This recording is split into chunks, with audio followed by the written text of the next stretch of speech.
Please work. Are we live? Ooh, I hope we're live. I don't see us live on the actual stream. For fuck's sake. We do not appear to be live. Excellent. Oh, no, we are live. We are live. Excellent. Seamless. So there's just a bit of a delay. Okay, excellent. Everyone's going to get all of that at the start then. Great. Hi, everyone. Let's do this again. We are Wonderful. consummate professionals. Welcome back to the Red Path. I'm Jack. This is Dara. We're going to just do a little look at the ITC 2022 season this year. Like looking through the World Eaters rankings, call out some people who didn't finish in the top 10, Dara. And then, All right. yeah. So, and then we're also going to take it as an opportunity to do some hobby. So, weirdly, Dara's painting is next to my face, and my painting is next to Dara's face, as I'm sure everyone would be able to tell anyway. But this is our first stab at doing a hobby and hangout session. I know they're being requested. We're going to try and do more in the future. How you doing, Dara? Good. Not so bad.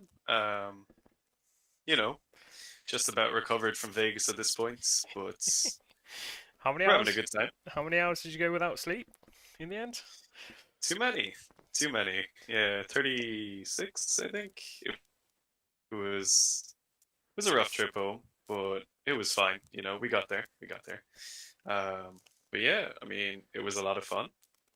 And the journey back was certainly a journey. It was an adventure.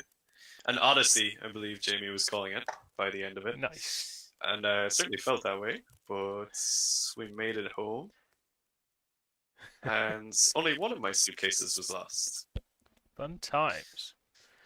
Which sucks a little bit. But yeah. Okay. I think in chat they're saying audio is coming through only the left ear. Is that the same for everyone, or is that just one person? Excellent news. Excellent news. Okay, let me try and fix that. But yeah, it was a fun trip to and from Vegas, especially on the way back. You know, I got to go a little bit insane with Ron in the airport because we were both stuck in the Las Vegas terminal for many hours. I've heard rumors and horror stories in equal measure. It wasn't so much, I wouldn't have called it a horror story. I think we learned a lot about each other. We learned a lot about each other's limits. That's always good. Okay. Yeah, it was great. Nah, for real, I had a great time with Ron in the airports. We wrote some very, very funny hypothetical lists. Is that the 230? Yes, yeah. In a world where jackals are core, 230 jackals. Well, they're not going to be cool. Okay, we've been streaming for like fucking 5 minutes and we're already off track. So. Yes. So what are we here to talk about? Remind me. The initial purpose of the stream is we're going to just go through the 22 season for World Eaters, basically how people have done. I'm aware plenty of people in the Discord have been competing. We're going to each talk about our best event, our favourite event for the season that we went to. Maybe mention our most memorable game and our most memorable moments. And then perhaps similar to that is the best skull we took this season, I think. And then move into sort of next year, talk about goals. And then I have no doubt when we settle down to hobby a bit, we will talk about tomorrow. Because it does feel very much like Christmas Eve, doesn't it? It's pretty exciting. Yep. Yeah, so... A lot of money is going to be spent tomorrow. Yes, it is. So, let's go into the rankings then. So... Let's do it. You finished first. Who finished first? I'm not going to say that straight away. I've got to tease a little bit. So, in 15th place is a certain member of the Red Path, Dara, with 3 events, got 363 ITC points for the season. So 3 events. Yep, from 3 events. I definitely attended 3 and only 3. Yes, that's what I heard. That you only attended 3 scoring events. A similar story actually is I also wanted to call out Ron, obviously, who you've mentioned a bit, as the collective psychosis in LVO, in Las Vegas airport. So Ron finished in 13th with a decent 393 off just 2 events because of his LVO, Yeah, which is his wild, really right? strong To LVO finish that performance high. and his really Yeah. strong ACO performance. And we will then jump into the top 10. Our very own Jamie Miller finished in 10th with 437. I think LVO just bounced him up there. Ninth place was Zach Rockner, who competed last year. I think he was top 3 last year. I think. Yeah, I feel like he was in the Yeah. top bracket. And then some people who've been cropping up a lot recently, actually, towards the end of the year. We've got Shane Mitchell, who's in the Discord as Dreadlords with some numbers, but I can't remember the numbers. He was at LVO, and his performance there has tipped him into 8th.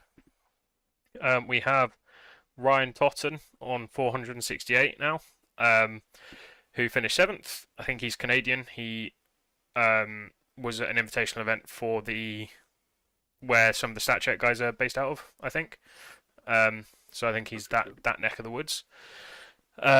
We then have our highest placed 3 eventer, which was Dylan Matusek. I don't know how Matusek, Dylan, who with just 3 events scored 479.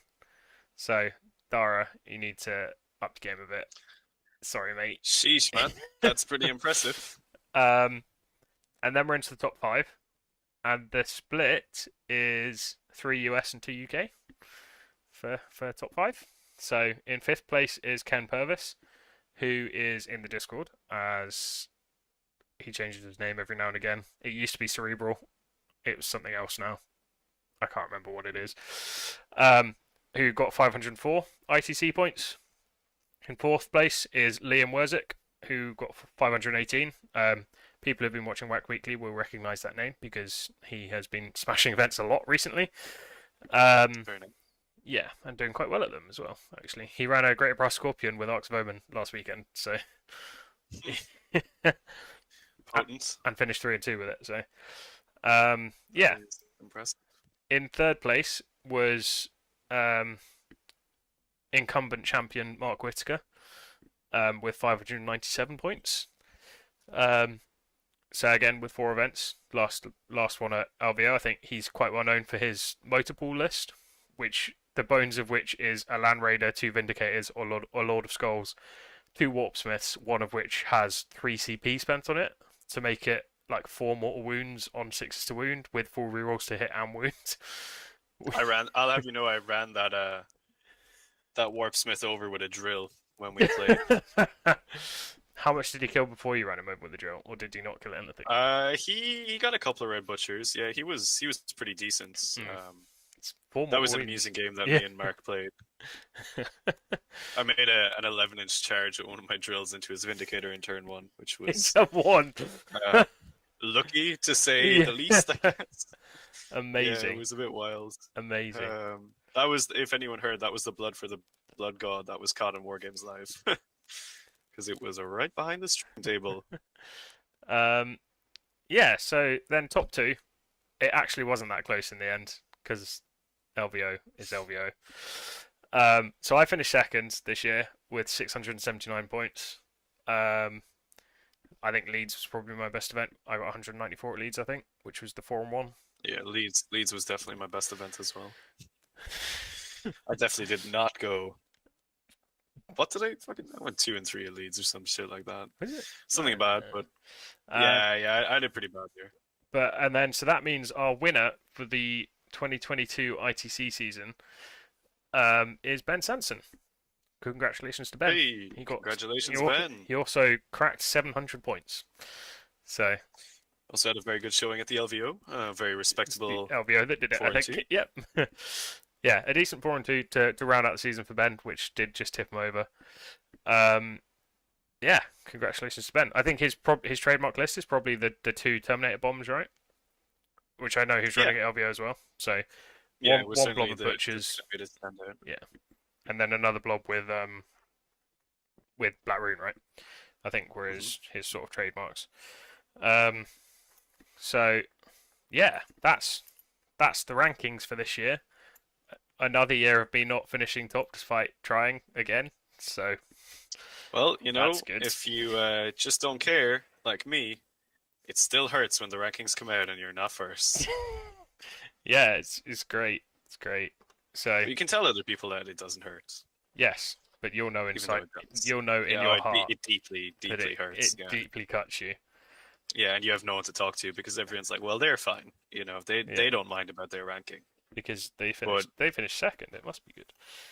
yeah, well, you know what they say: first is the worst, second is the best. Well, second is first loser. So That's true. That's true. Look, commiserations, Jack. You didn't make it this year, which means you don't get a painted Angron from I me, don't. Sad. which is unfortunate. But, Well, I guess you do, but you'll have to pay for it now.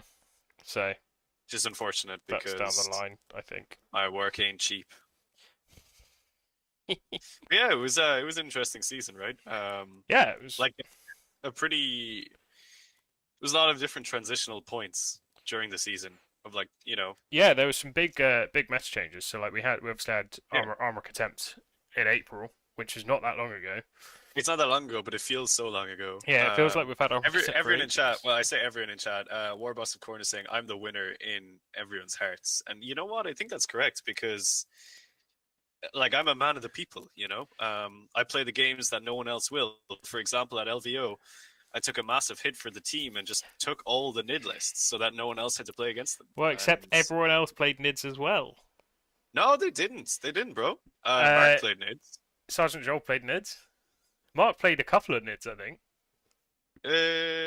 Mark played. He definitely played one. I think he nids. played Jamie two. didn't. Jamie had a power armor weekend. Jamie was on holiday. That sounds really fun.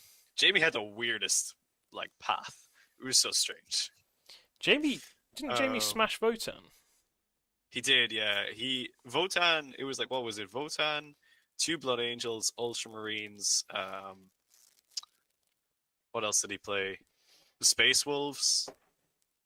It was a weird path for Jamie. Like weirdly, all the very difficult Space Marine armies were pretty much the ones he played because Space Wolves and Blood Angels are tough for us, right? Yeah, it's not the most fun matchup.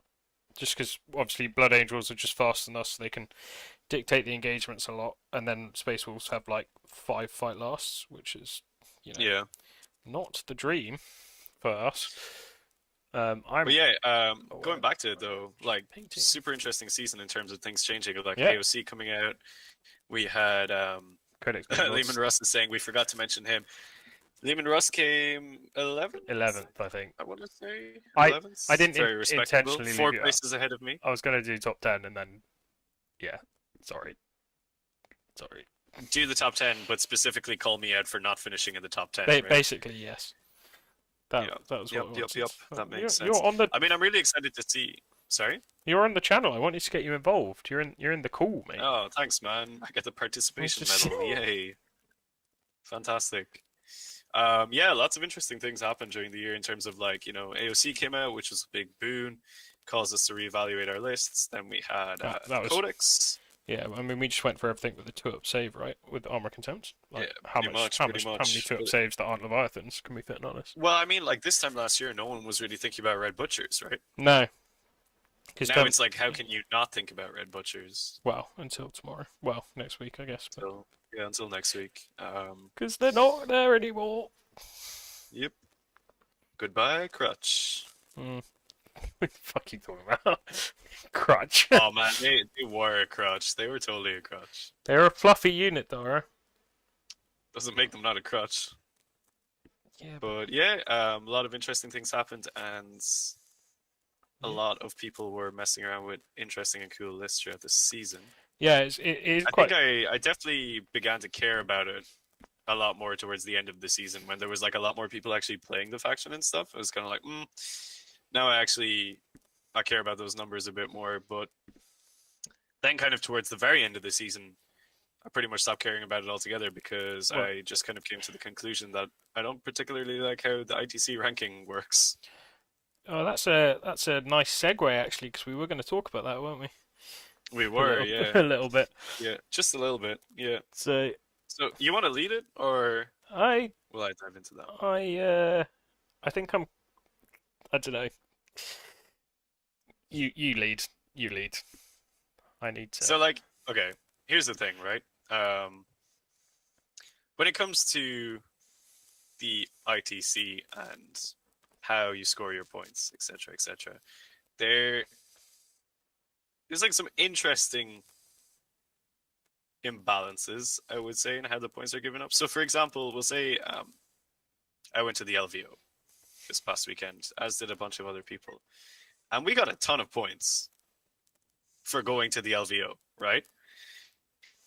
And that's mainly because when you attend an event with an awful lot of people, you get more points because you went to a very popular event. That which is But that doesn't, in theory makes it harder, right? If there's more people there, there's more chance you run into a good yeah, person. Is the theory? I don't is the agree with that, theory. but it's the theory. But that theory doesn't really hold up because we were actually speaking about this in the Discord earlier today. Myself, Ron, and Don, two other legends of LVO fame. And what we were saying is that like these larger events actually make it so that the very, very top, the upper quartile, is competition is harder up there, right? Because the very best of the best are going to be going to these super famous events.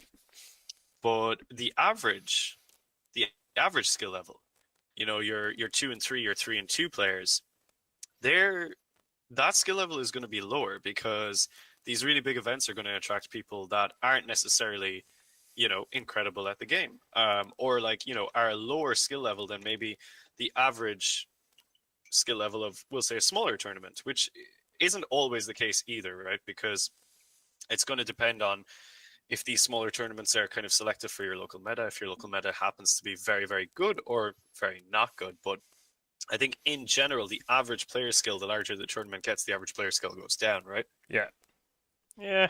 But the way the ITC works is that it kind of functions opposite to that. It thinks that the bigger the event gets, the higher the player skill is going to get. So that's why it awards you more points for attending these events, which, in my opinion, doesn't really make a whole lot of sense. What do So you think about that, Jack? I broadly agree. I think it's not something I've ever really thought of because like I don't really have an alternative. Really, like people throw around like elo systems, and I'm always interested to like read about alternative systems, but I don't really have any suggestions because I don't know. I just it's something I get salty about, but without really contributing to the discussion because I don't really want to if I don't have anything useful to add. I guess. Yeah, Um, I do think there's a lot of merit to the ELO system, especially the one that's used by StatCheck that weights by faction strength as well. oh, the So what they do CRS, is, yeah, the CRS one. yeah, they go off player skill. For anyone who doesn't know, they go off player skill. So you're assigned ELO, and for anyone who doesn't know, ELO is a type of ranking that they use in chess, which effectively gives you a score based on how good or how bad you are, and then depending on the ELO level of the opponent that you play into, you'll either go up and down depending on But if their ELO you is take some points right off them and get it exactly, added to yeah. you. You Yeah. you essentially steal their points. Yeah. But what StatCheck does is they also take into account faction strength because that's a very important part of 40k, right? It's not just the player; it's the army that they're playing. And what I think that does is it kind of makes it so that there's a bit more of a balance between meta chasers and people who are faction specialists, which is fair enough because people who stick to their guns and play one faction should kind of be rewarded for that. But so, for example, we'll say if you and me are playing, right? Yep. And I'm playing Votan and you're playing current world leaders. You stand to gain, even if we're the exact same elo, you stand to gain more points from that matchup than I do because I'm playing a faction that's stronger, Yeah. right? Yeah. And I think that just makes a lot more sense as a ranking system. It's just assigning people this number and letting them have at it, and it opens up the door for cool invitationals where you could have it so like, oh, you have to be a certain elo to be able to play in this tournament, which means you're guaranteed a certain skill level of opponents. or you could make all sorts of qualifiers. You could also run that the reverse way, where it's saying like, hey, this is a newcomers event. If you're this elo or lower, you're able to play. If you're higher than that, you're not. So I think it opens up a lot of room for, we'll say, optimization of events. Yeah, I guess my counterpoint to that though is that some areas just don't have that many events, and like, what happens if you get a very low population area that has people at either end of the spectrum but nothing in between in terms of skill level? Well, that probably sucks a lot more for the people at the higher end of the spectrum than the lower. But what I would say to that is, if there is people that are very, very skilled at 40k, that are like quite good at the competitive game, they're probably traveling for events already. Fair. You Fair. and I think like that argument can kind of be applied to the current system as well, right? Because you could say like you could have a local meta where some people are really good and some people are really bad, and all they do is play the same RTTs over and over again, but then that won't be a good score for the top players because they're only farming RTTs. So I think like I have heard that argument before, and in my mind I'm like, well, if you are a good player, if you actually have a relevant or high elo, you're probably traveling to Yeah, events. you've had to beat You someone know? good, I guess. Yeah, To exactly. Yeah, bump your like score high. if you're in a very small meta, like you're all gonna have the same elo starting out. It's where you go from there is the question. Yeah, that's fair. So I think it would like self-correct almost for that. And if you if you use your small meta to skew your elo score, you're really only screwing yourself over, because if you ever go to a good event, then you're just going to get slapped down by people And of lose relevant loads elo. of fucking points, yeah. Yeah, exactly. You're That's just going fair. to get sent into the dumpster. So I think it has like a lot of kind of self-correction built into it. And That personally, I think yeah. it's a better system. I mean, that transition period would be rough for the internet, though, wouldn't it? Well, I mean, the internet The internet. desires change, but fears the crap out of it as well at the same Yeah, time, right? yeah, exactly. Yeah, it's like how everyone says that they want something, and then when they get it, they decide that they don't want it actually, Hmm. which is amusing. But it's kind of where we are at. But yeah, I personally just would prefer an elo system overall, because I don't really think that. So, I mean, we could go into personal examples, right? Which I guess are like relevant because we share so many similar situations. But for example, I went 5-3 at Coventry, Yeah, which was like, let's be real, that was a pretty hype result. That yeah, that was a was really good result. that was a really strong result. I was like stoked after that, right? So 5 wins, 3 losses across the super major, with a very very difficult path to victory. I thought, I played some really good opponents, and a lot of my wins were like narrow wins against people who were as good, if not better, at the game than I was. And I got some ITC points for it, quite a few. But then I went to LVO, and I would say I played pretty average. I didn't like, make any astounding plays that were like, wow, that was like the play of my career or Yeah, anything. And meaning no disrespect to my opponents whatsoever, I really only thought one of them was actually better than me. just the And I thought, the Behemoth Nids guy, right? yeah, he was exceptional at Yeah, the game. Like, he was 77th in the world, and he kicked the crap out of me. Um, but the thing is, I got more points for the LVO just for rocking up and going 3-3, yeah. which doesn't really make sense because I felt like the competition wasn't as tough, and it I it think just didn't feel very reflective of my actual score. it can go the other way though at big events. Like big events, there's so much randomness already in tournaments. Like variation, sorry, is probably a better word in tournaments around the world. Just in terms of like terrain, there's local meta as well, obviously, but like terrain is a big one that can be a massive influence on how well certain armies or certain people do at certain events. Hmm. Um, and like, so you've already got that, and then at big tournaments, it's just magnified, right? Especially like fucking player plays terrain, but that's a whole other video. Um, especially For sure. at big tournaments where like you can have like the hardest path imaginable. You can be playing. You can get randomly matched into like someone who's like top 100 or whatever, playing the cutting edge meta army, or you can get matched into someone who's like brought what he's painted in the last like couple of weeks, and it is like, yeah, like this is my first game of 40k ever, and Yeah. and then from there you can still like pair into people who like either people who, so if you go 1-0, you can then get paired into like if you go 1-0 against someone's first game against someone who's playing their first game in the tournament, you can still get matched into someone else who was doing that and got lucky, and that's 2 Yeah, and of 0. course, of course. Or Yeah. or if you go 0 I 1, mean, you can you like can match into I someone. often think that like it's pretty funny when you give those examples because like oftentimes we're the reverse of that example, right? Where it's like, someone kicks the shit out of a new guy and they're like, well, that was interesting, and then they rock up for their second game and they're like, oh, I'm playing World Eaters. That's pretty nice, Yeah, I right? yeah Um, I think, I mean, the point I mentioned to you, because I was like, I've been refreshing the rankings quite a lot in the last week because no, I really? was trying to work out basically like anyone who watches knows that I was like gunning pretty hard for first place, and so when I saw Ben went 4-2, I was like, okay, I probably lost it, but at least it'll be close. And so when the rankings went back up today, I was pretty surprised to see that he was like 20 points ahead of me, like he'd beat me by that much. Um, so his LVO performance, which was a 4-2, and a good 4-2, but so he finished 202nd, I think, out of 950. Got him 194-ish ITC points, and that equals pretty much my best event for the season, which is Leeds, the Leeds Super Major, which was only 250 odd players, I think.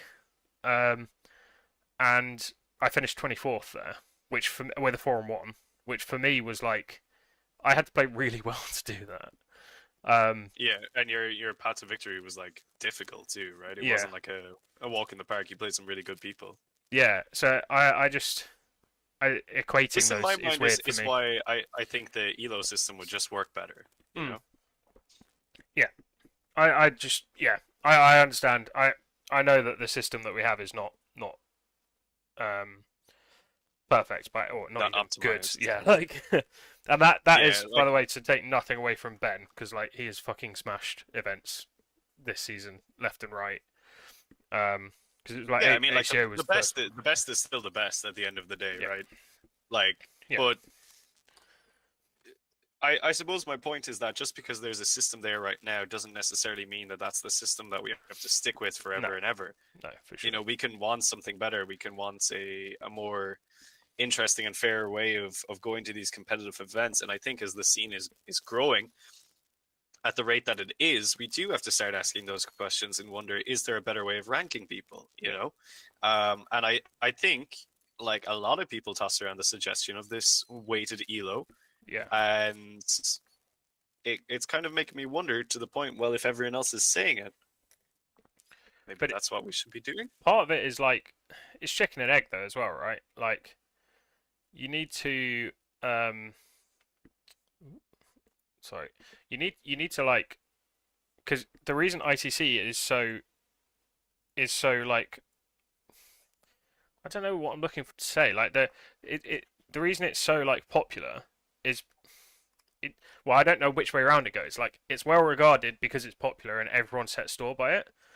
But it's Hmm. so for a system to like rival it, it doesn't even need to be good. It just needs to get popular, so that it's like widely recognized as a measure of skill, which I feel like the ITC, I agree. however incorrectly, is at the moment. Um, so I don't know.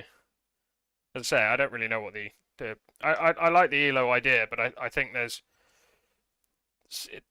it requires setup and stuff, and then I don't know. I'm too small brain to like have a proper solution. Well, I think the way that you would But have to implement it is someone big would have to come on board with the idea, like we'll say best coast pairings, right? yeah, And can you imagine how cool it would be if it's like next to everyone's name in an event on BCP, they had their like little elo score, and you like pair up against someone and you're like, oh, I'm about to be absolutely dumpstered on because this guy is like really high ELO. really Yeah, high elo or something like that, right? I just think it would be pretty funny. Yeah, I don't know. You just have to get people on board. It's the same as with anything in 40K. People want to stick with the things that they know and that they've used for a very long time. People are afraid to kind of move on with a new idea. I think they talk about it in StatCheck a bunch as well. Like yeah, I'm pretty sure they do. it's I mean, come up a bunch. well, That because they've right? yeah, they've been doing their own stuff, right? We are dropping. Yeah, of course. And like people just need to use it, like you said, people. And I think one of the things that we are going to push for this year, and hopefully it'll come into the Whack Weekly that you do and stuff, is that we will look at the stat check stuff once they add world leaders to Yeah. that group, Yeah, and we'll that kind of talk about. that made my stuff easier, I think. Yeah. Yeah, because we can look at some really interesting statistics that they put out, and kind of dive into a bit more of the deeper statistical analysis for the world leader players, because there will be a lot more of us, and going off win rates alone for the Whack Weekly will not necessarily be No. the best thing going forward. So No. it'll be interesting. But yeah, look, it's a topical one right now. I think there are people that have mixed feelings about the ITC and how scoring is distributed out, and it is tough. Like you say, it's hard to come up with a solution or an alternative. But I really do think that weighted elo is It's a good step. Is a strong contender for, or it's a good step. It might not be perfect. It might give people a bit more of an identity crisis because you're assigning a score to their name, a measure of their own success. But sure, the ITC kind of does that already anyway, and well, we've seen the effect it had on you, Jack. So yeah. Sorry. So I think there is just nicer ways of doing these things, like fairer ways, right? Because you want your matchups to be fair when you go to an event. You do. And it is, well, I guess that depends on if you want to do pairings by elo then, I guess, right? Yeah, I guess. That does. Right, okay. Sorry, we were dropping some frames, so I was just trying to fix it a little bit. I think I don't even know. I think I've made it better.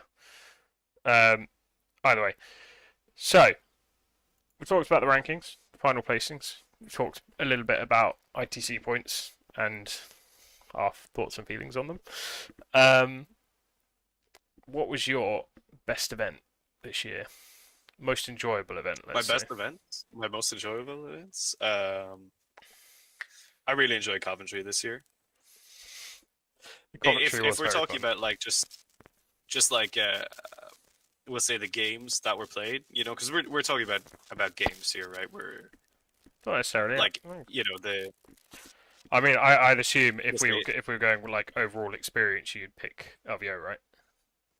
Yeah, because the social side of the LVO was incredible, and is incomparable with any other event, mainly because of the sheer volume of world leader players that were there. Yeah, that's fair. Like, you just don't see that kind of stuff happening. Although the social side of Coventry was incredibly fun as well, because it was just you, me, and the boys just kind of acting like idiots all weekend, right? Yeah.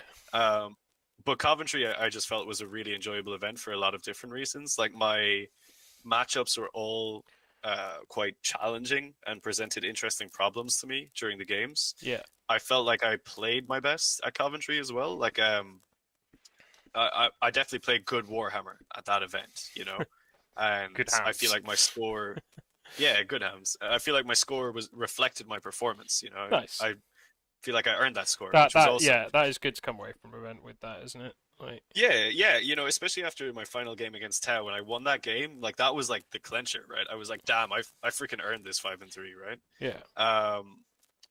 And yeah, I also won best painted there, which was pretty hype.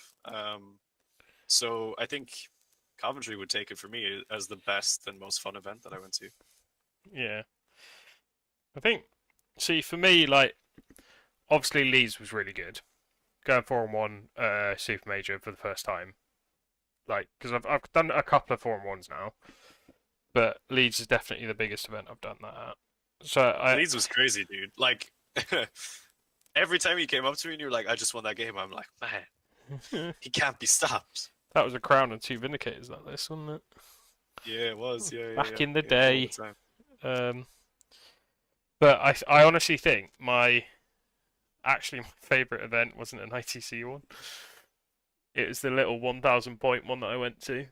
Oh, the meme event. In Essex, just because it was the first event I've ever won. So. Oh yeah, I forgot that you won that event. That was the first event I ever won. And You since came away with a big prize pool from that, right? yeah, man, I got well, because I got best painted there as well, and I have put it behind me just to show that Dara isn't the only one who wins best painted on the channel. I mean, um, I don't regularly win best painted awards. Like, that's just a false false narrative. fake news that you put out there. Yeah, yeah, you're just putting out these things about me.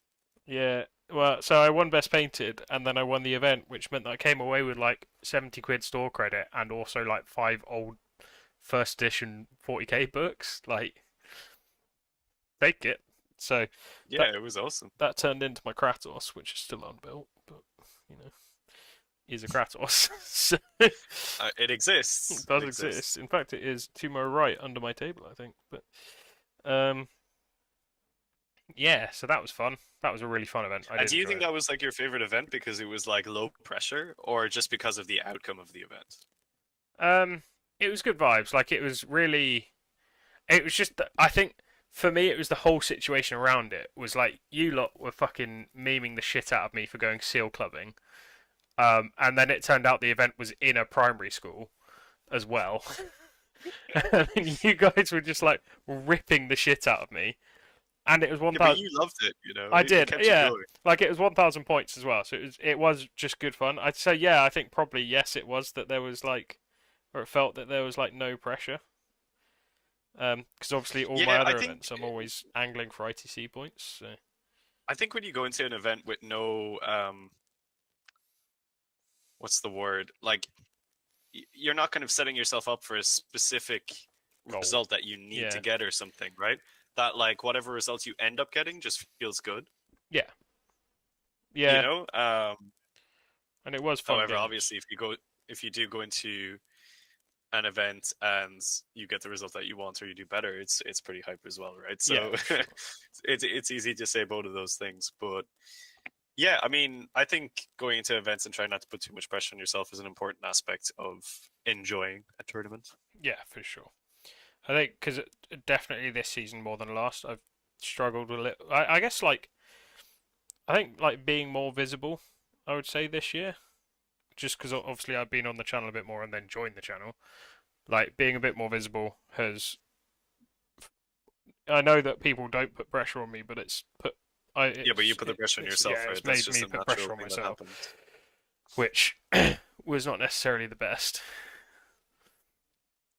Maybe not. Yeah. Oh, ooh, I don't know how much the delay is. So there's been a comment about what are you painting? Just so Painting mortals. just so you know, yeah, Dara is down the bottom next to my face, so he's painting the mortals with the butt plugs, and I am the really rubbish setup up top with all the berserkers in the world that are really badly painted that I am trying to Hey, man. speed paint. So I think they look pretty cool. but that's because my camera quality is terrible. So It's better than mine right now. I'm still trying to get this lighting sorted out, and it's just not vibing with me, right? But you know, Cool. it's the first time Okay. for everything, I guess. so Coventry or LVO are Yes. up there for you. As yours. LVO from the social side because it was just so cool to hang out with everyone. Yeah, well, But see everyone that you don't really see as well, right? Coventry because I did fucking sick at it. At the same time as I did terrible. Yeah. Yeah, I mean, look, we can't do amazing at every event, right? Because I did bad at Leeds and you did really good, so Yeah, that's fair. universe balances out. It does. Let's put it like that. And Leeds was kind of tough. But Yeah, yeah. I mean, like all my events were really fun. Like even at Leeds, when I didn't do very well, I still had a good time because I was like chilling out with you. Yeah. That was like the first tournament that we like properly Wait. attended. Like, because you'd been to Coventry before with me, right? But it was like, But you hung around with your housemates a bit more then, because it was the first time I'd met you, and I'm socially awkward as fuck. So. and we were also playing in 2 different events, And we were playing 2 different events because you were in the 3-day and I was in 2-day.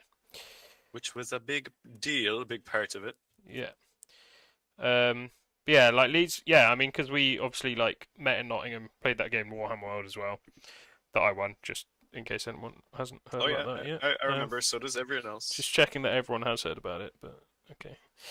So we're just clear on the fact that I beat Dara at Warhammer World, and then Yep. and then we drove up to Leeds after that, and then drove around the city centre of Leeds like 4 times to find our hotel, And then That was fun. yeah, that was fun. And then yeah, no, and then so yeah, that was probably the first tournament we went to like together, right? I believe so. I Yeah, yeah. guess. So like that was cool, and I still had a good time at Leeds, even though got Yeah. my ass handed to me. But yeah, like most tournaments are fun. I'm really looking forward to this season as well. There's going to be lots of fun tournaments again. Yeah, for sure. Yeah. So, and then I guess as part of your most memorable tournament, what was your favorite game that you played in a tournament this year? That's a tough one. I played a lot of really fun games in tournaments this year, but hmm. I mean, I did play a Thunderhawk in the LVO. That was pretty sick. That recency bias, though. Yeah, that is a little bit recency bias, I think. Hmm. I played some pretty tight games at Coventry that like are up there as my favorite games just because of how I played. So they are contenders. Like both of my Harlequin games were pretty fun. Yeah, Rise to Glory. I mean, Rise to Glory is the sleeper meme of the season. Yeah, I don't know, man. I It's think not it's that like it's sleeper kind of anymore. hard to. I don't I guess think it's not really a it's sleeper it's anymore. not a Yeah, sleeper yeah. anymore. Yeah, I am painting cultists in chat. I am painting Yeah. cultists. I'm trying to get some mortals done, as I always am. But yeah, hmm. I mean, beating Tau is just so incredibly satisfying in Coventry. I'm just gonna The say. last game, yeah. But That's fair. yeah, I don't know if that was necessarily my favorite game because I got this shit kicked out of me for the first 3 turns. But No, but was you cool. could. Actually, you know what was probably my favorite game, just because of how immense my go turn was that second Custodes game I played in Coventry, Was that Tom Moynihan? where I just charged The his guy who beat me yeah, at I just LGT. charged his entire army in turn 2 and just tabled him in like the weirdest way that I've ever tabled someone. Where I was just like, "Well, you had a whole army at the start of this turn, and now you have nothing. Yeah, Like, what just happened? I I'll take it, but that was weird."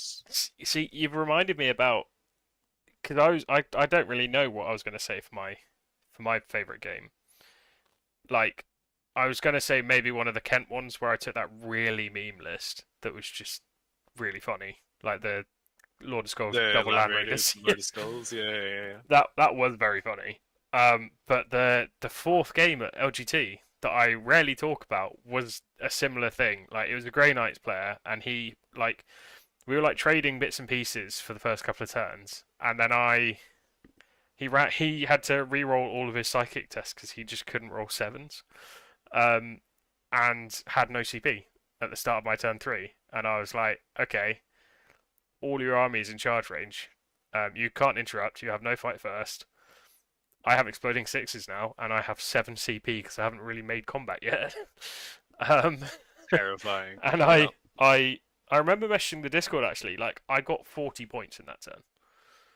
Like I maxed a paw in one turn. I got 15 on skulls in one turn. I got 12 on primary. I then got extra on the because I think it was tied to conviction, so it was the overrun primary. I got extra on that.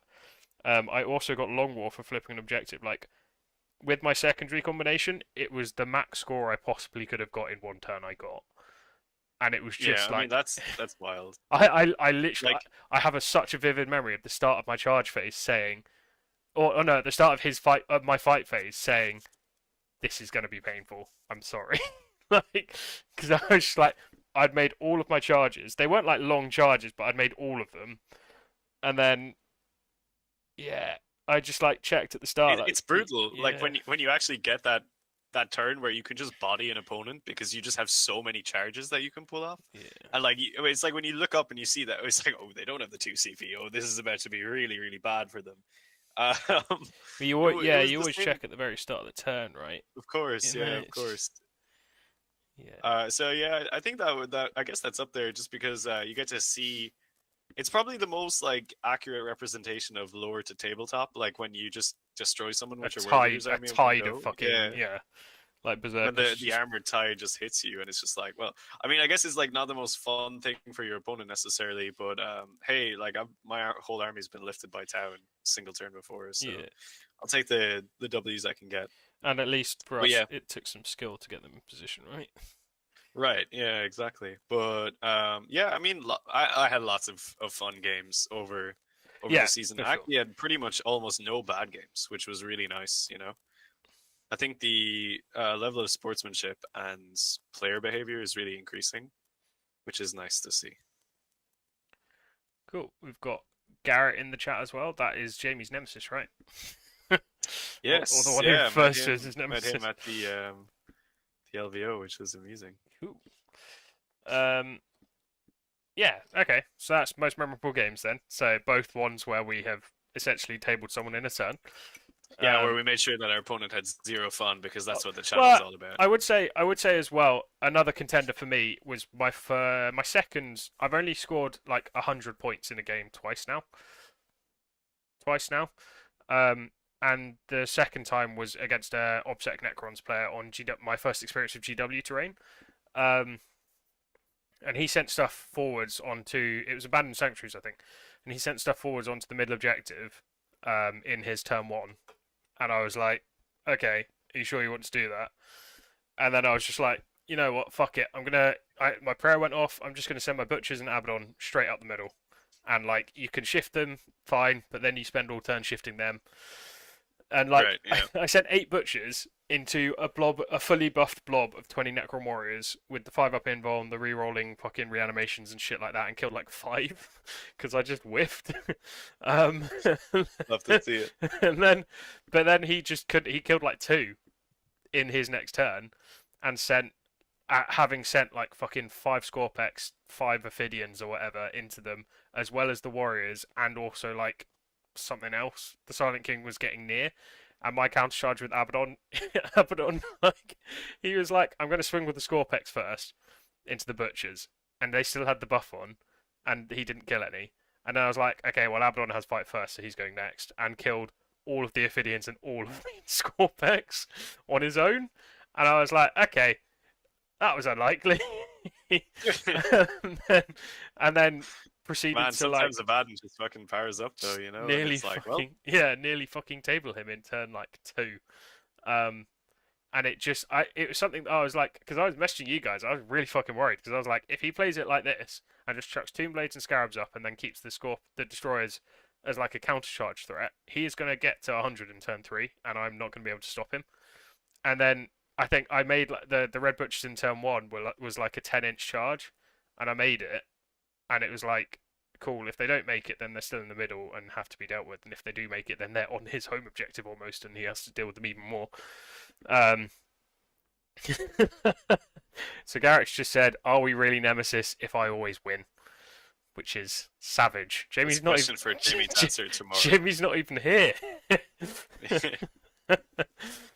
Yeah. So that was a really fun game. I enjoyed that one as well. Yeah. And he was a really nice bloke. I've had some funny Necron games. Hilariously, I'm undefeated against Necrons in Nephilim. I don't know why everyone finds them so difficult. Yep, fair enough. I had an 81-all draw. Is the closest I've come to losing to Necrons this season. That's pretty bespoke, I would say. One of my other ones was Red Butchers chasing a Void Dragon across the table as he kept falling back, and then told me that he can't do Catan powers after he's fallen back, which I didn't know, and so it was an accident. Yeah, I did not know that was a thing until you told me. Pretty amusing though. Yeah, so we actually went into a couple of games there that was most memorable games. What has been your favourite moment? I would say my favourite moments.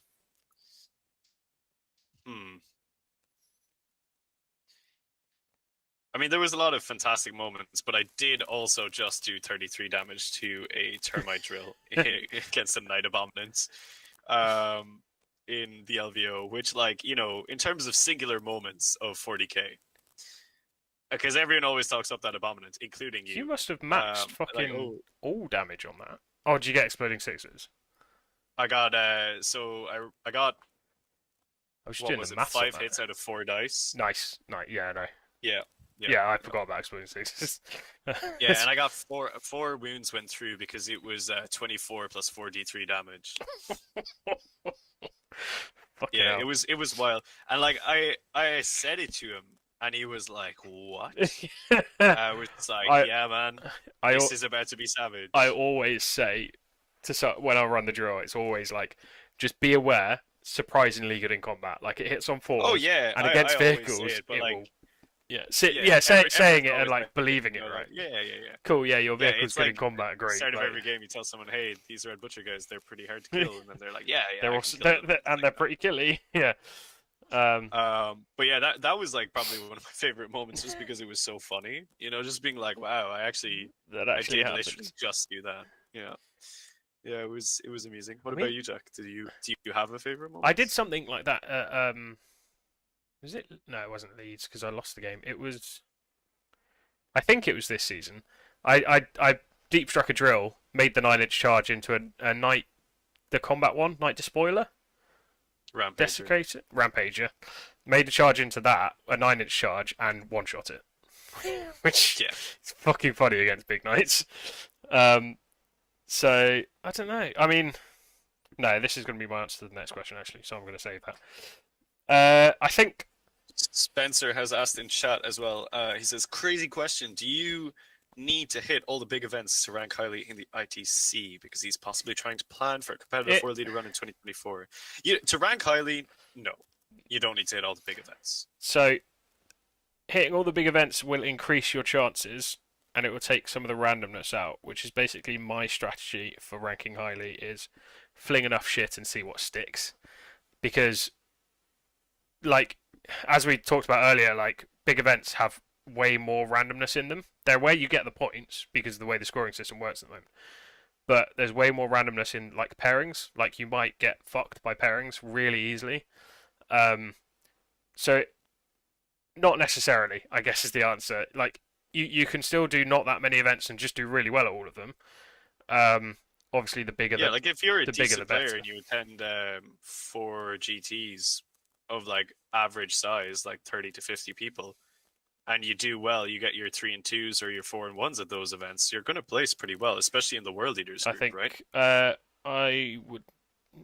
I don't know. I think next season's going to be a lot more competitive. Just I think there's going to be more people playing them, and I think there's probably going to be more people doing well with them. Because I'd say like the example you've just given there, I guess, is 3 and 2, which is what we're sort of aiming for. Like our better players are aiming for nowadays, and I wonder if like 4 and 1s or even 5 and 0s are going to be more common with the new book. Yeah, I guess it depends on how you're defining doing well Yeah, with yeah, with an event, right? Like, like your doing well was winning Best World Leader this year. My doing well was showing up to enough events that I actually have a 4 out of 4 on my yeah, ITC submission card. So like it just depends on how you define it, but like yeah. I think at the end of the day, like setting yourself goals and stuff for competing is all well and fine, but like it can have a toll on you. And like Yeah. at the end of the day, you should just be going to these things to have a good time, right? Yeah, the point is it's a hobby, and I have had to remind myself of that more than once this year. I mean, you were there for the fucking existential crisis at Coventry, so I was about to say which one. well, one of the many, yeah. Yeah, I mean, like that's the thing. Like you can, and it's really easy to get super into it. Like, not saying that it's like a fault of the person or anything, because like everyone gets wrapped up in it. As soon as you assign a number to someone, as soon as you tell them this is where you are in the scheme of things, they're going to want to move that number up, right? Yeah, sure. So I think it's important to remember that the ITC system for scoring is inherently flawed, and is biased towards better players, essentially, because better players will go to the biggest events and do well at them. So then their scores are like unattainable and unachievable, which it does make it kind of. Oh, well, I suppose you can also be a good player and just not go to the big events, right, as well, and then just Yeah. not get a good score. So it's really weird in terms of how it's done at the minute. So try not to put like you can be. What I'm trying to say is you can be a really good world leader and you can compete and you can go to a few events every year. Just because the ITC doesn't necessarily say that you're the best world leader doesn't mean that you're not, right? Because maybe you just haven't gone to the right events to score a lot of points. Yeah, I'd say if you want to if you want to compete in ITC rankings, bigger events obviously get you more points. Um, Going to more increases the odds that you do well at one, unless you're a very good player, in which case you can just expect to do well at them regardless, right? But Yep. I think my take on it and generally my approach has been I try and go to as many big ones as possible because it increases my chance of getting a good run and scoring highly at a big event, like happened in Leeds, basically. Because I got Yeah. it wasn't a good run, but it was like it was not a terrible run, and coupled with me playing quite well that week, I did quite well. So it increases the odds of all the random variables of a tournament coming together and you doing well. But it obviously also depends on like time, costs, all of that shit. Because like I'm gonna scale back how many big tournaments I go to this year because I can't afford to go to the big ones because I have to stay somewhere for the night, which costs money, which I don't have because I want to spend it on models. So I'm going to focus on going to a lot of the more local ones, which are generally a bit smaller, but there are also places I can drive to in a day and come back, so I don't have to pay for accommodation. So that's my approach going into this year, but hasn't really been until now. But now we also have, the World Eaters book coming, so I want to buy a lot more models now. Yeah, we'll see. We'll see what happens, right? Yeah. But yeah, so like I think that's a pretty detailed and comprehensive answer. Yes. So what's next on the agenda? So well, so there's some more. Thank you, David. Thanks for all the content. So yeah, thank you. We enjoy making it. Pretty great. We are pretty great. Tech issues aside, and the really janky setups that we have. And then Jonathan Haynes, more crazy questions. Do you think our codex will be borrowing from Age of Sigmar Blades of Khorne? I don't think the current one is. I don't know that much about Blades of Khorne, but I think the current one is pretty. We've seen a lot of the stuff, and I don't know past Blood Tithe, which I think is a thing in Blades of Khorne. Yeah, Blood Tide is like the thing that it borrows mainly from, but I don't really know enough about Age of Sigmar to give a comprehensive answer on that. I could see like further iterations if they wanted to get more crazy with it down the line. So like everyone thinks 10th is coming soon, so maybe our 10th book will have some more stuff. Yeah, who knows? Who knows? But yeah, next up. Did I even give a most memorable moment? I don't think I did. My most memorable moment was in Bristol, which was pre new codex, which was I sent my. You remember that fucking Helm of Furor, Double Lightning Claw, Flames of Spite jump back I lord do, that I had? yes. Yeah. I know what you're going to say for this one. I sent him into Gazgul, on the center objective of, I want to say recover the relics or something like that. I don't know, one of the slanty deployments, and I swung at him, took 4 wounds off him to take him down to like 2, and then Gazgul swung at my boy, and I made 7 out of 8 4-up inbound saves. So my guy survived on like 1 or 2 wounds, and then killed him in the next turn because he fought before Gazgul. So I mean, that's well, just hype. And then Gazgul fought on death and killed him as well. But it was epic. It was very cool. So then the next question that I have for you is, what is your most memorable skull claimed? Either by characters or just generally. You're a demon prince. Fuck off. You dick. I enjoyed fire frenzying and killing your demon prince. That was pretty tasty. Yeah, that was funny. Do you want to contextualize that a bit? Like, the situation. I mean, yeah, you flew your demon prince right in front of my Hellbrute, and then you shot my Hellbrute, took a wound off of my fire frenzied, and killed your demon prince by rolling a 6 on the damage. Yeah, you literally one-shot him. Yeah. Yep, it was amusing. I mean, yeah, skulls claims, like there was a lot of nice skulls taken this year, but I mean, okay, to be honest, I thought it was pretty freaking funny when I was at Broadsword last year, and like you guys had all been telling me, like, because I was paired into Chaos Knights, like, don't charge the unkillable abominants. I was just like, all right, big drill energy, put everything on the line, and my Demon Prince just like charged him in the first turn and bodied him. I was just like, all right, let's go. that was a pretty cool skull to be claiming because he just didn't get CP for the rest of the game then. Because it was that mission, Town of Conviction or whatever. God, yeah. Yeah, so that was funny. Fucking hell. Yeah, what about you? So mine was a double team. Actually, fairly recently in December, I had a December RTT, and the last game I played Craft Worlds. The last game I played Craft Worlds, and he put the webway gate right next to my deployment zone, and then took a secondary that required him to be near his webway gate. And I was like, okay, well, I'm just going to put my army outside it then. Like, you could, like, fine. And then put, Deal with this. Well, he put like 2 squads of rangers in the webway and the avatar in the webway. And I was like, okay, everything's just going to be floating around there. And then when I'll skulls the avatar as well for extra memeage. And then Yeah, why not? then the avatar came out in like turn 3 or something. I sent my hateful Master of Executions into the avatar. So this was the first time he'd done anything useful, and still remains the only time he's done anything useful for me. And I undersold his attacks as well because I was very hungover, so I just didn't look, and I was like, cool, he probably has 5 attacks, and he has 6 base. Yes, that's right, because he was supposed to go up to 8 with Hatred Incarnate and Butcher Snails, and didn't. So I rolled 7 dice. I got like 3 6s. I re-rolled everything that wasn't a 6. I got another like 2 more 6s. So that was 10 mortal wounds to the 14 wound avatar. And because he'd spent ages explaining how I definitely wasn't going to kill him because he has like -1 damage and shit, or half damage or whatever. I was like, yeah, you don't halve mortal wounds though, do you? So he did 10 mortal wounds and then did another 2 damage to him. Went through, leaving him on 2 wounds.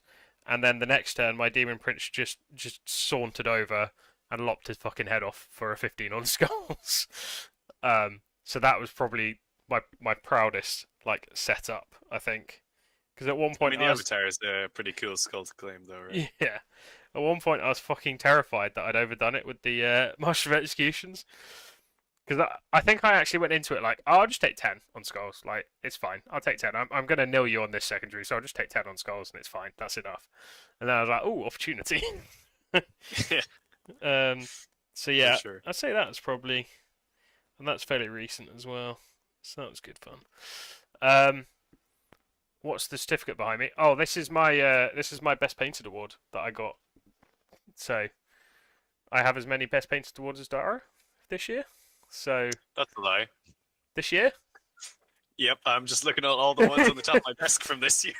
This year? Okay. Well, I have. Yep, hang on. Oh, it's gone. Don't make me do this. No, I'm not going to make you do it. It is So here's one. Oh wait, hang on. What's this? Best Painted. Armies of Parade. Get out of here. The other ones are up on the wall. No one cares, Dara. No one likes to show off. I have 3 from this year. No one likes. No one likes to show off, Dara. Yeah, well, asking you will receive. Okay. Yeah, that certificate is my only Best Painted award, which is. I still don't know why I got it. Because my army is not very nicely painted. What? I like your army. I don't. I don't think it's very well painted. I mean, because I am speed, although this stream is actually like I'm getting hobby done on this, but it's not as fast as. Although it will get I'm getting fast. nothing done. I'm just like painting cultist fleshstones pointlessly. But here we are. It will get faster though when I've done all the fucking studs. And then I've only got 10 more berserkers after this, which is takes me up to like. Zooming in and trying to read it. Why? I did it as a meme.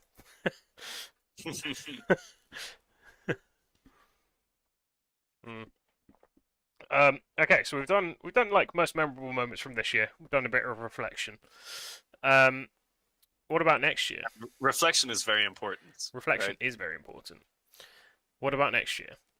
Are you setting Next any year, goals for next season? Yeah, I'm going to be best world leader this year. Are you setting any serious goals next year? Because I know you're meme. Funny man. Oh, I thought you were memeing. Funny man. I thought you're No, memeing. I think I'm actually gonna gun for the top. Yeah, I think I'm gonna go for There, it. fair Yeah, play. I'm hitting enough big events this year, and I think from what I've seen so far, the Codex is very well suited to my playstyle. So Yeah, I think I have a strong chance of actually going for the top. nice. You're not worried about because I mean, I guess relate to that. I'm probably not going for the top next year. I think I'm hoping to do all right, but I've not enjoyed some of the pressure I put on myself this year, so I'm probably going to ease off a little bit. And that isn't to say I'm not going to try and do well still, but I'm not going Yeah, to I mean, do well I'm with. kind of the same, right? I'm not putting pressure on myself to get to the top, but I'm just like, I think I can do it. And if it happens, it happens. But if it's not happening, I also don't particularly care. Yeah, that's fair. I think that's probably the healthy way to do it, right? You just need to. It's all well and good saying that because I think I said that pretty much that exact same thing last year, and then Yeah, I just have to not get into it just that just much. just not not get caught up in it. I think um, is key because otherwise you will start not enjoying it as someone who has gone down that path. But so I think I'm gonna ease up a bit.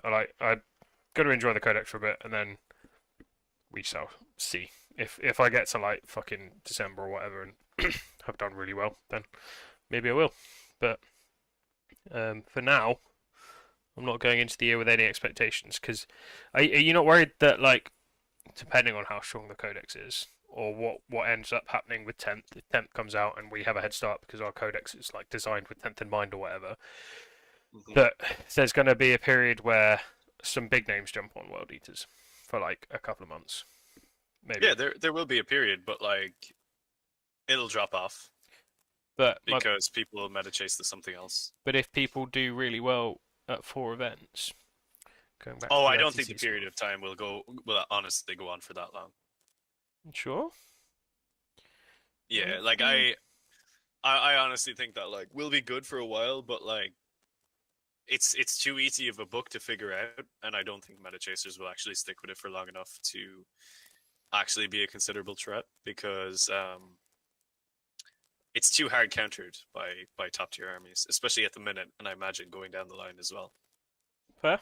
That's yeah, because I know that's something that I've been sort of like, I don't know, not worried about, but like considering of because yeah, I think the thing is, right, if you match new world eaters into Imperial Guard, still lose. yeah.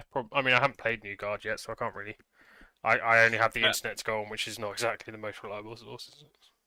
I just think that the meta chasing aspect of it won't be as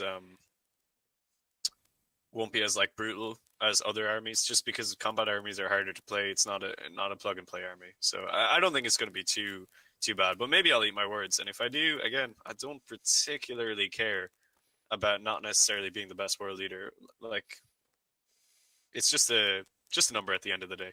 Yeah, that's fair. Um, so okay, so Ron is enjoying the fact that that was put there for the memes. This year's going to be Mig. Yeah, probably it is. I'm expecting quite a lot more players to jump on World Eaters as the Codex comes out. If nothing else, just for the hobby aspect. Not necessarily even at the top end, but like at the mid, upper, whatever tier. I reckon we're going to see a lot more World Eaters players in the coming weeks. The pressure thing is so real. I had said this in a different group chat, but I felt a lot of pressure pre-LVO and taking a loss in a practice game the week before helped chill a lot from Ron.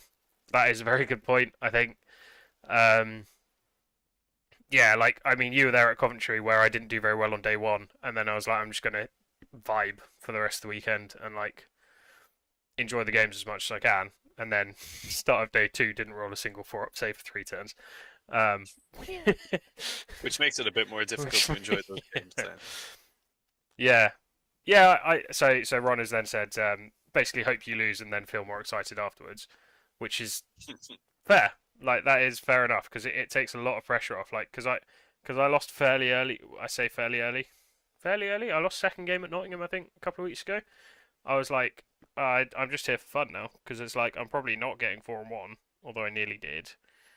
And then and there was no, it didn't feel like there was any pressure, and I had a really good time. I really enjoyed Nottingham, so a couple of weeks ago. a couple of Nice. weeks, 3 weeks ago, nearly a month ago now. And then from David Chattin, we've got, what do you think will be the hard counter to new World Eaters? So, I mean, you said there, right, guard. You Guns, reckon? yeah, guns. Guard and Gunlines Votan. is still gonna be really, really hard because we don't have the survivability to get Yeah. to where we want to. I don't know. Maybe I'm wrong, but I feel like guns will be hard. We have a bit more of the speed now, though. Yeah, we can close the gap faster. But we have less guys to close the gap with, so it kind of comes out as the same thing. I don't even know if we do have less guys. I think you can build for and have less guys if you build a certain way, but I think there will be ways to build that you'll have the same number of guys on the field as you do now. Maybe, yeah. It's about profiles, right? Yeah. It'd be about profiles, right? Because like the 8-bound and stuff are really expensive, so if you have some of them in, then instantly you're going to lose more guys than having like a squad of chosen in who are 3 wounds as well. So, yeah. Sorry, I cut you off. What were you gonna? Oh no, not at all. I do just think that like strong gunline armies will still be a big problem to us, and Emperor's Children, anything that can fight first across the board, will be annoying to deal with, but is more manageable than an army that just picks you up by shooting the crap out of you. I think the fight on death strat alone helps us into armies that manipulate the fight phase a lot. It's like Space Wolves and Emperor's Children. I think having that as a 1 CP, especially for berserkers, yeah, 100%, instantly helps. Because I mean now you're not too afraid to send 2 units in.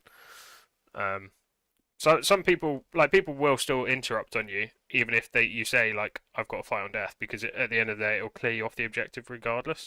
It will still kill your unit, yeah. But it means they have to think about it a bit, doesn't it?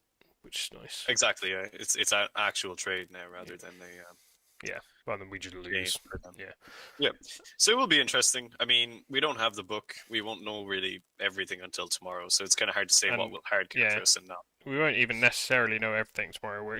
I mean, that actually segues quite nicely, right? We talked about goals for next year. We're gonna move on a little bit to speculate, I think. Just talk about tomorrow, because it feels rounded out a little bit of speculation, because we will be, for anyone hanging out here, we will be streaming tomorrow evening. Yeah. Kind of like a celebratory stream. We'll have Jamie with us by then. And we're just going to be talking about all the new stuff. But we're going to give our hot takes, I think, tomorrow, because obviously we're expecting the embargo to lift. It'll be 10 a.m. UK time, so that is, 14 hours time-ish, or like 13 and a half hours time. So that's when we're expecting the embargo to lift. We're going to take a few 9 hours to digest everything that comes out, get our pre-orders in, and then we will be doing a stream where we put together some lists, maybe take people through them. Might do a bit more hobbying depending on if anything's changed. If I need to just chuck all these berserkers out and start converting 8-bound or what, but we'll do that. And because this is very much the Christmas Eve stream. Tomorrow will be the Christmas Day stream, I think. Which So what? We'll be pretty hyped. Let's start with what are you planning to pre-order tomorrow at 10 a.m? I'm gonna get 2 Angrons, 1 Juggerlord, and a box of Berserkers. Nice. So obviously the Berserkers, partly because you need to do some content with. I mean, I don't need Berserkers, but I have to do painting videos for the channel, so I need Berserkers. It's basically what it comes down to. We have got some very exciting content coming out in the next couple of weeks. Of which painting Berserkers tutorials is some of them. So 2 Angrons. I know you've talked about it in Discord a bit, but for the benefit of the people watching, why are you buying 2 Angrons? I'm gonna convert one. Nice. Like straight away, because I have a major at the end of February, and I'm running Angron for it, so I need to have an Angron done for that. So I'm gonna paint an Angron. I'll paint him pretty nice. I'll spend 2 weeks doing him. But once I get a feel for the kit and the model and kind of how it paints and stuff, I'm going to convert one to look like the OG artwork of Angron holding the dead Ultramarine. Nice. Yeah, and so that's why 2 Angrons, and I'll sell the first one then and profit. Nice. Cool. And then in terms of trimmings, are you getting the Codex as well? Yeah, probably getting the Codex. And then cards? Yeah, the data cards probably just because they're really useful for blood. I think they're going to be really useful, depending on what they have I'm in not them. a fan of the dice because I think the dice have that like tabletop tactics one where it's and like I have those dice. They're actually really hard to read in certain lighting. Yeah, so the yellow and red. Yeah, no, I've got like 40 odd dice at the moment that I just take to every tournament. That like I bought. Hey, don't buy those World Eater dice. We've got some red pot dice coming. Red pot dice coming soon. Yeah. So. Yeah. Okay. So no dice. Data cards probably. Codex maybe. 2 Angrons, Druglord, and Berserkers. Pretty much, yeah. Because I have 8-bound and Jackals already. I'll get them eventually. I'll get the new ones, but I have Possessed for 8-bound and I have Cultists for Jackals, so I don't really need them right now. So we've had a few questions in the chat. Someone likes that you're getting 2 Angrons. And then, do you think that Angron has some abilities that haven't been revealed yet, or any other surprises? Like they keep mentioning the Berserker Surgeon. Do you want to take that one first? I don't think that like we're gonna see any units that we haven't already seen because like they've announced what units are going on pre-order, right? Yeah. Maybe Angron has some more abilities, potentially as a warlord trait that we haven't seen. Who knows? Yeah, we've got a warlord trait to come that isn't confirmed. There's rumours that it's the aura of no obsec, the 6-inch aura of no obsec, but I hope it's something else. Yeah, that's not that interesting, but it is useful. It's just just not that interesting. So then had a comment. So Angron 4 lots of 8-bound cards and codex. Very fair. There's a lot of hype around 8-bound at the moment. We can go into that in a bit, I guess, but and then debating on the codex as well. Yeah, I mean the codex is like I'll be getting it just because for me, I'm a dirty GW shill, and I've been waiting a while, and I like codexes. I'm just sue me. I like codexes. Like I like reading the lore. I like looking at the artwork. I like looking at the color schemes that they do in the like model pages. I like reading the fucking Crusade rules in the 9th books. Like I'm probably gonna buy the codex. I'm probably also gonna get the collector's edition from GW because sue me. Like I got the Chaos Knights one in the army box and it's really fucking nice. So yeah, it's cool. Yeah. I also think it would just be really funny if GW just didn't release 10th this summer. Like they just like gaslit every person who made videos about the leaks. I just think that would be the funniest thing. Like a pretty Chad move. Yeah. If they did well, that. yeah, Like, just be like, what are you guys talking about? Why did you think 10th was coming this year? Jacob has commented in the chat. I'm getting the codex because who knows when 10th will come out? Which is exactly. Like everyone has assumed that it's coming out this summer because it's been 2 years, but that also, like, I don't know. It's like I don't know if you were necessarily around for it, but there was a year during 8th edition that everyone collectively decided it was going to be the year of coming Xenos. No, it was like the year of Xenos. It was like the middle of 8th edition, and they were like, it was like, oh yeah, this is the year of Xenos. Like...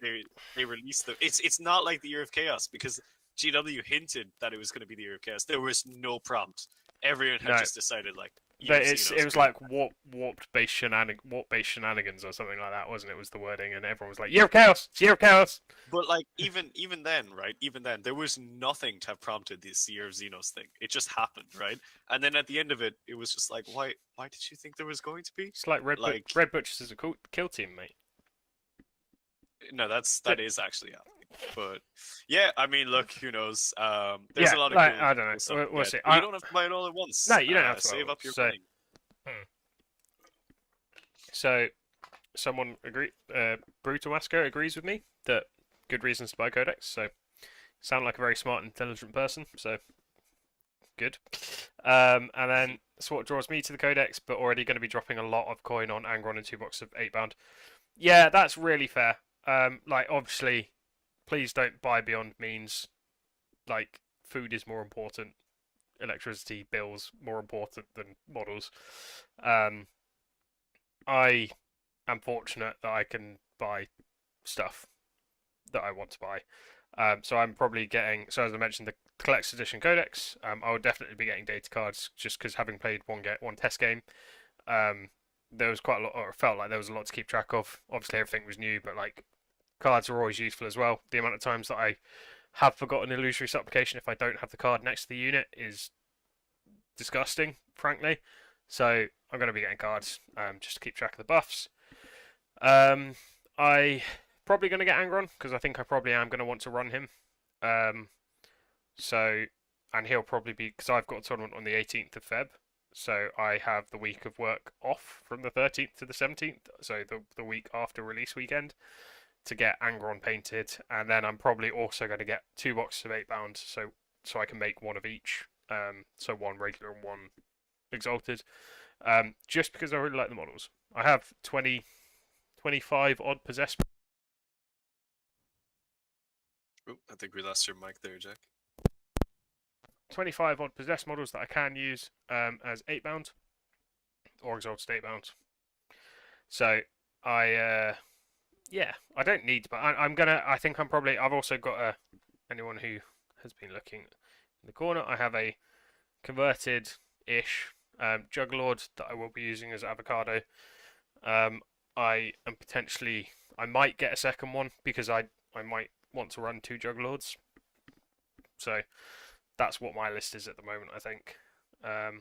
Nice. But yeah, I want to avoid getting anything that's in the combat patrol because like that stuff It is coming out, right? Yeah. Like, I only really want it for the sculpts in the interim.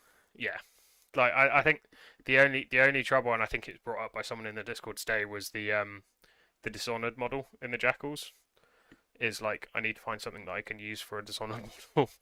Yeah, I mean, I'm going to be using Goliath Gangers That's fair. because they're pretty big boys. Yeah, that's fair. I might rebase my Dark Disciples or something. I don't know. Yep, that could I'll work. have a look. Yeah, because I've got But yeah, pretty exciting. Warcry, Warband guys. Yeah. Pretty hype. A lot of stuff to get tomorrow. It's going to be good. Yeah, so we've had some more comments.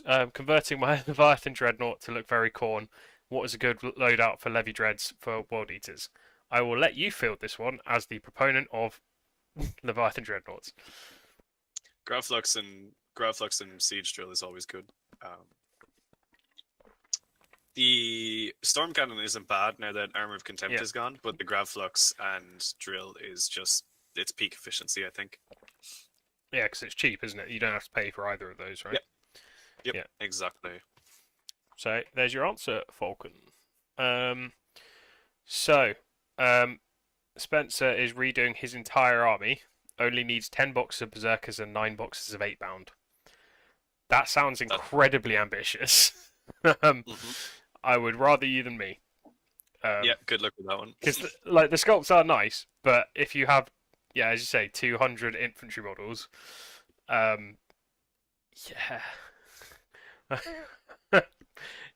not for me, I'm afraid. I'm going to be doing the bare minimum to update my collection, I think. Hence, reusing Possessed as 8-bound, and I've got a load of Berserks already. The only thing I need to work out is what I'm going to use for Eviscerators, which might just be these Chainglaive boys, I think. So, if it works, it works. Yeah. But yeah, sweet. Yeah, so, people have been talking about 8-bound a lot. How have your opinions shifted on them? Have they shifted on them? I wouldn't say so much. I mean, I think they're still fine as a unit, but I think they'll be better in smaller squads, like 3-man MSU squads. Basically, is probably how I'm planning on using them. Sort of as like a 5-man Berserker alternative, almost. That's fair. I think they're fine. You know, we still need to see all their rules. Yeah.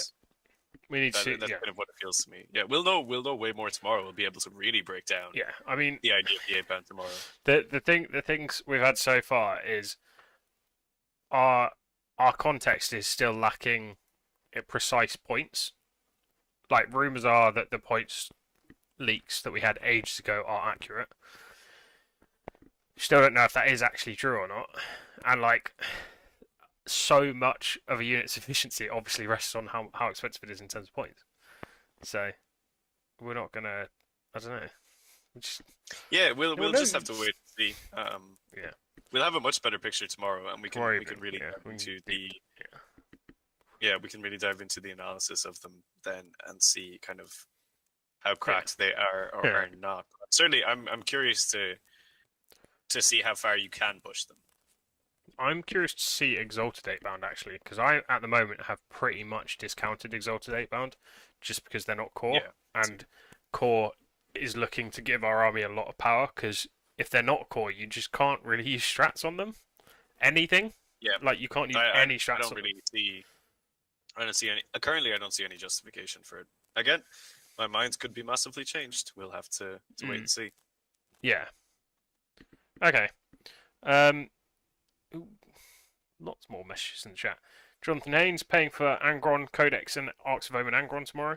Yeah, I didn't even mention the Arcs of Omen book. I might actually buy it because the lore in the Abaddon one was really good. I sent you some screen grabs, I think, of the bit where he was talking about Angron.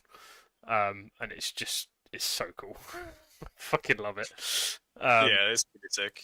Ron is saying there, if 8-pound are core at 120 points for 3, would either of us take the side of explaining how 120 point 5-man Berserker squad could be better? I think a couple of things. Obsec is a big deal in that situation. Obsec on an objective with a 6-inch heroic intervention strat is a pretty nasty combination of rules. So that are all on top of each other. I would also add to that not just Obsec but troops, which reduces the cost of quite a few of our strats from 2 to 1. So the Fight on Death becomes 1, and that is the only one that comes 1, but it's pretty good. Gory Dismemberment's obviously 1 CP, and Berserkers have more attacks. A squad of 5 will have more attacks. A squad of 5... Basically, Dismemberment will become slightly more efficient. Slightly more efficient, yeah. The Eviscerator that the Berserkers have is AP4, so it goes straight through power armor, as opposed to AP3 for the 8-bound. Obviously, the ones in favour of the 8-bound are that they're toughness 5 and 5 up invuln. There's only 9 wounds as opposed to 10, but they're toughness 5, 5 up invuln, as opposed to toughness 4 with no invuln. They they're damage 2 as well, right? Which is nice into most things. But I guess into certain if things you are it's not, trying to, but into most things. If you are trying to work out, like, how it is that Berserkers could be better, I mean, I do think that, like, objective play is where the Berserker strength is going to come through.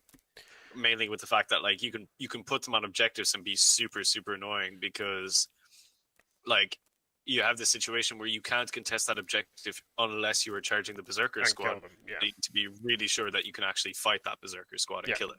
So against some armies, that would be really powerful for sure.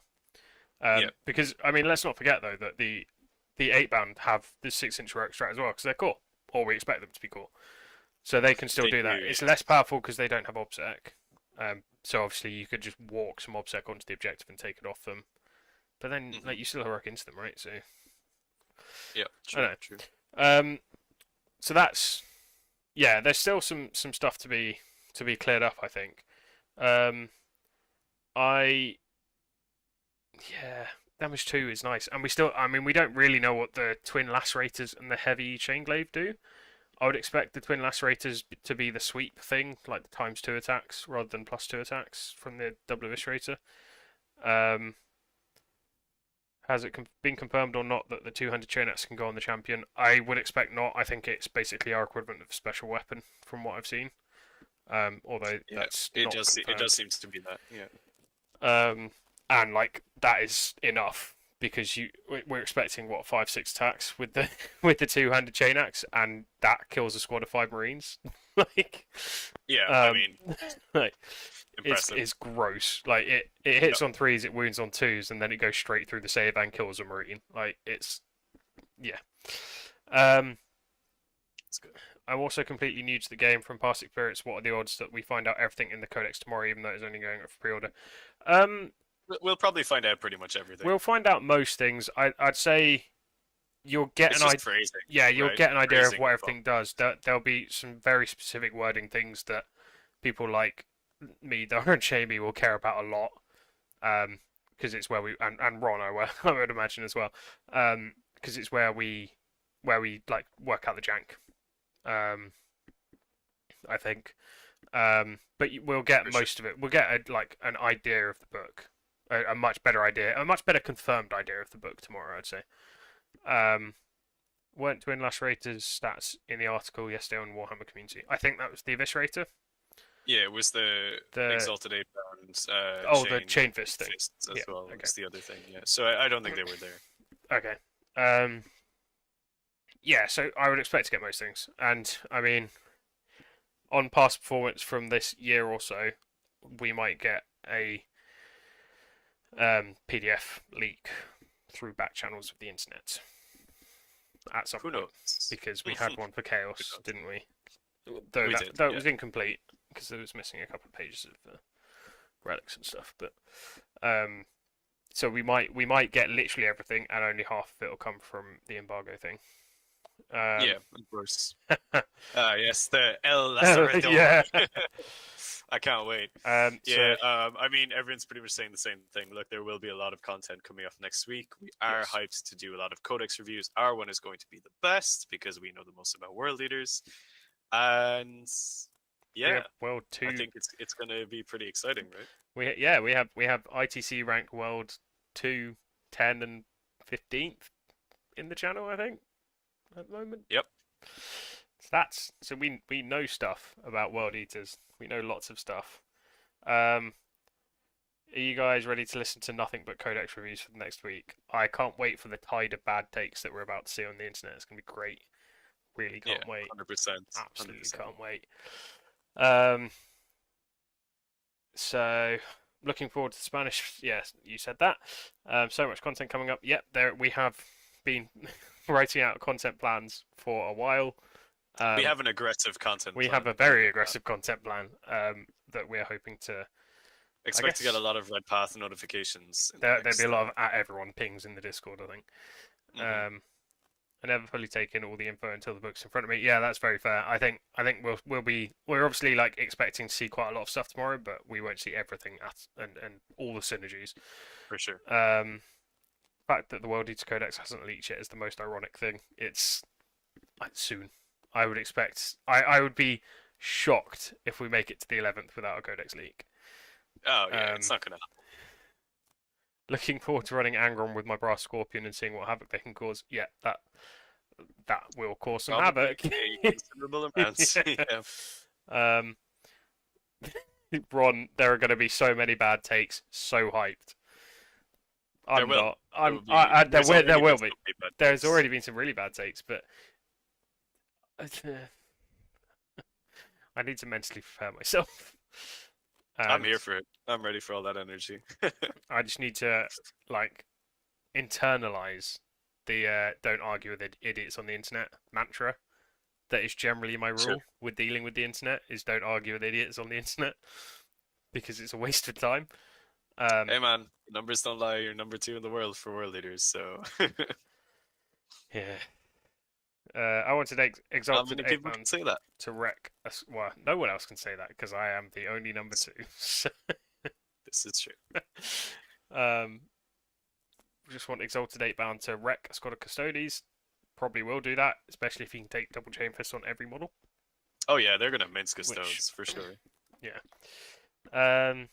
Here for the bad takes, I have many myself. Can you turn your mic up a bit? No. It is up as high as it goes, I'm afraid. I just have a very deep voice and it's quiet. Sorry.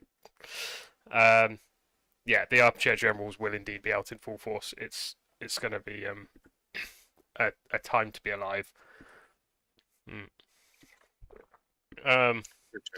Yeah, so I think we're probably going to wrap this one up about now, soonish. Yeah, I mean, because this was ITC wrap up. We don't want to talk too much about the rule because into our content we need for to tomorrow. save some stuff. The big stream tomorrow, right? When we actually, because it will look pretty stupid if we start talking about ideas and stuff now and then they're disproved tomorrow.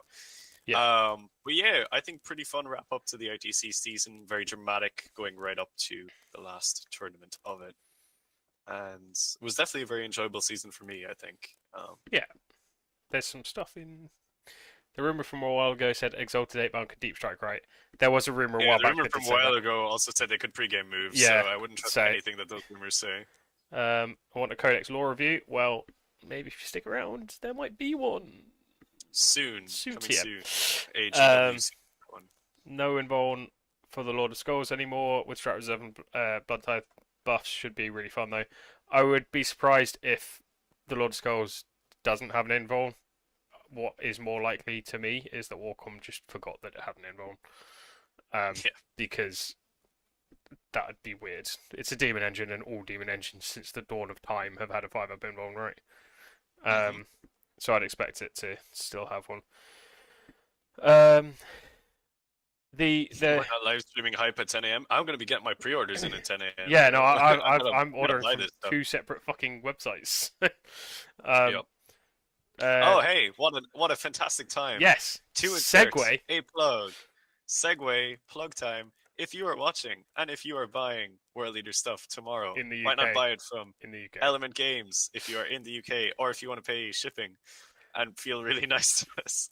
And we have an affiliate with Element Games. You can check out the link below in the video description. is in the If you buy your World description, Leader yeah. stuff from there, you support the channel. Woohoo! That's really great for us. Yeah. And really great for you because you also get a nice discount from Element Games. Yeah. Was that a good plug? That I think was pretty that sounded almost rehearsed, Dara. Like I think it was pretty good. Yeah. actually impressed. Yeah, Ooh, Ron is an interesting challenge that whichever one of us finishes higher in 2023, the other person has to shave their beard.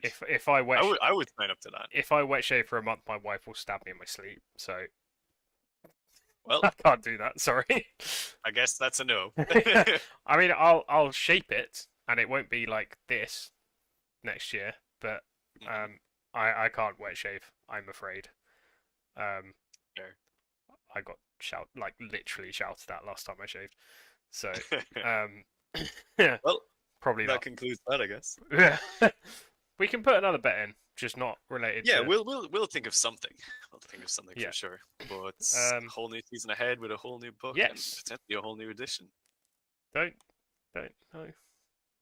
Don't fuel those rumors, because that's been one of those things that has just come from It's come from nothing, right? like a rumor like a year ago, like Mhm. which is based on 2-year cycle things. That's yeah. Okay. Well, we've got to get to bed nice and early, just ahead of Christmas, True. so that we get up Yep. and get computers ready, get in the queue nice and early. I'm not shaving my head either. I have a weirdly shaped head. Sorry. Someone else put shaved head. Nope. What the people are saying is something needs to be shaved. But I will shave We'll my worry about I it will next shave my armpits.